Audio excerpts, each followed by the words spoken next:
आज बात करते हैं रणथंभौर के चौहान वंश की। एक ऐसे वंश की जिसने अपने वचन और सम्मान की कीमत जानते हैं क्या चुकाई? एक पूरी सल्तनत से युद्ध। मतलब ये कहानी सिर्फ एक लड़ाई की नहीं है, ये एक सिद्धांत की कहानी है। सोचिए, बस एक शरणार्थी को दिए गए वचन ने भारत के इतिहास की सबसे बड़ी घेराबंदियों में से एक को जन्म दे दिया। कैसे? चलिए देखते हैं। तो चलिए सबसे पहले ये समझते हैं कि दिल्ली सल्तनत का दबदबा तो बढ़ रहा था, तो उसके बीच में ये इतना मजबूत किला और ये राजवंश आखिर शुरू कैसे हुआ? ये बहुत दिलचस्प है। देखिए, एक तरफ दिल्ली में कुतुबुद्दीन ऐबक अपनी सल्तनत की जड़ें जमा रहा था और दूसरी तरफ ठीक उसी वक्त रणथंभौर में गोविंदराज एक ऐसे वंश की नींव रख रहे थे जिसकी किस्मत में ही दिल्ली से टकराना लिखा था। और ये सिर्फ एक बार का टकराव नहीं था, नहीं, ये एक विरासत बन गई। गोविंदराज के बाद जो भी शासक आया उसने इसी विरासत को आगे बढ़ाया और रणथंभौर को प्रतिरोध का एक प्रतीक बना दिया। यहां एक पैटर्न साफ दिखता है ना, दिल्ली सल्तनत को लगातार चुनौती देना। जैसे गोविंदराज के बाद वीर नारायण आए जो इल्तुतमिश से लड़ते हुए शहीद हो गए। फिर जैत्र सिंह ने सुल्तान नसीरुद्दीन के हमले को नाकाम कर दिया। मतलब हर पीढ़ी दिल्ली को ये बता रही थी कि रणथंभौर को हल्के में मत लेना। और फिर इतिहास के पन्नों में एंट्री होती है उस शासक की जिसने इस विरासत को अपने चरम पर पहुंचाया। नाम था हम्मीर देव चौहान।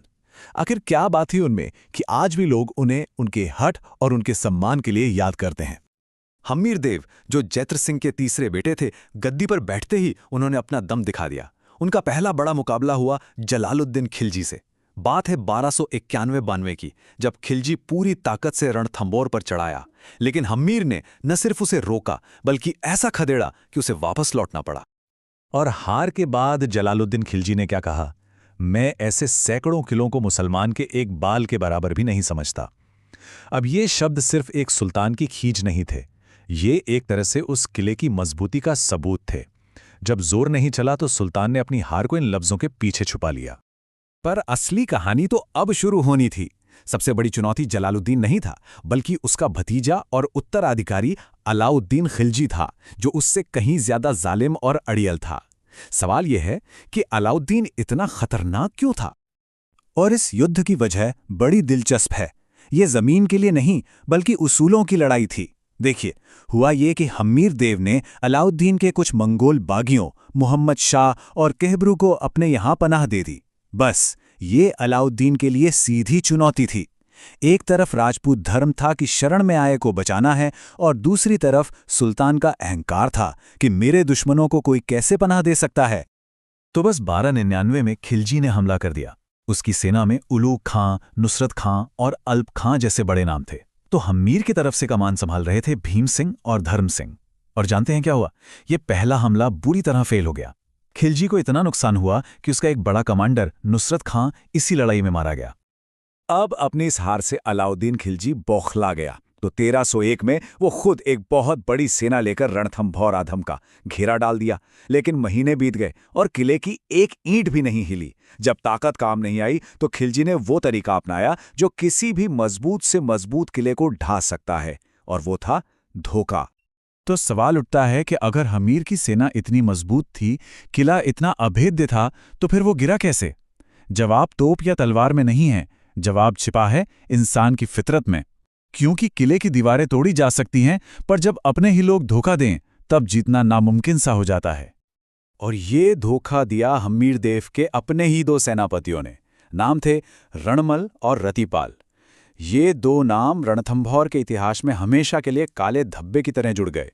इन्होंने ही लालच में आकर खिलजी से हाथ मिला लिया और किले के सारे गुप्त रास्ते, सारी कमजोरियां, सब कुछ बता दिया। अब जब धोखा सामने आ गया और हार तय हो गई, तो रणथंभौर के लोगों के पास दो रास्ते थे। या तो घुटने टेक दें या फिर कुछ ऐसा करें कि इतिहास हमेशा उन्हें याद रखे। उन्होंने दूसरा रास्ता चुना। उन्होंने साका करने का फैसला किया। लेकिन ये साका होता क्या है? देखिए, साका दो चीजों से मिलकर बनता है, जौहर और केसरिया। जौहर जब राजपूत औरतें दुश्मन के हाथों में पड़ने और अपमानित होने से बचने के लिए आग में कूदकर अपनी जान दे देती थी। और केसरिया जब पुरुष केसरिया बाना पहनकर अपना आखिरी और सबसे भयानक युद्ध लड़ते थे, ये जानते हुए कि वो वापस नहीं लौटेंगे। और रणथंभौर के इतिहास में वो दिन था 11 जुलाई 1301। ये तारीख सिर्फ एक डेट नहीं है, ये शौर्य, त्याग और एक दर्दनाक बलिदान की अमर कहानी है। उस दिन सबसे पहले हम्मीर की बेटी देवलदी ने पद्मला तालाब में कूदकर जलजौहर किया। उसके बाद हम्मीर की पत्नी रानी रंगदेवी के नेतृत्व में किले की महिलाओं ने आग में प्रवेश किया। ये था राजस्थान का पहला जौहर। और जब महिलाओं का सम्मान सुरक्षित हो गया, तब हम्मीर देव चौहान और उनके बचे हुए सैनिकों ने किले के दरवाजे खोले और भूखे शेरों की तरह अपनी आखिरी लड़ाई के लिए दुश्मन पर टूट पड़े। तो ये जौहर और ये केसरिया, इन दोनों को मिला के बना राजस्थान का पहला साका। ये सिर्फ एक लड़ाई का अंत नहीं था, ये आने वाली पीढ़ियों के लिए एक मिसाल बन गया कि जब बात सम्मान की हो तो जान की भी परवाह नहीं की जाती। लड़ाई के बाद जाहिर है किले पर अलाउद्दीन खिलजी का कब्जा हो गया और उसने इसे अपने सेनापति उलूग खां को सौंप दिया। इस पूरी जंग का जिक्र हमें अलाउद्दीन के ही दरबारी अमीर खुसरो की किताब खज़ाइनुल फुतूह में मिलता है। लेकिन सोचने वाली बात यह है कि क्या जीतने वाले का इतिहासकार कभी पूरी और सच्ची कहानी लिख सकता है? और यहीं पर हम्मीर देव की कहानी हमारे लिए एक बड़ा सवाल छोड़ जाती है। जो उन्होंने किया वो अटूट सम्मान था या एक ऐसा हठ जिसके कारण एक पूरा का पूरा राजवंश खत्म हो गया? मतलब सम्मान और जिद के बीच की वो पतली सी लाइन कहाँ होती है? इतिहास हमें जवाब नहीं देता, बस सोचने के लिए एक लम्हा जरूर दे जाता है। अगर आपको ये वीडियो पसंद आ रहा है तो जरूर एक लाइक कर दीजिए।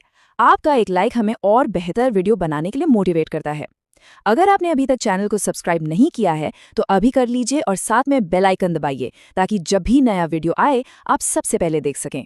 वीडियो को अपने दोस्तों के साथ शेयर करना मत भूलिए। और अगर आप हमारे साथ टेलीग्राम और व्हाट्सएप ग्रुप में जुड़ना चाहते हैं तो नीचे डिस्क्रिप्शन में दिए गए लिंक पर क्लिक करें। वहां आपको अपडेट्स, नोट्स और खास कंटेंट सबसे पहले मिलेगा।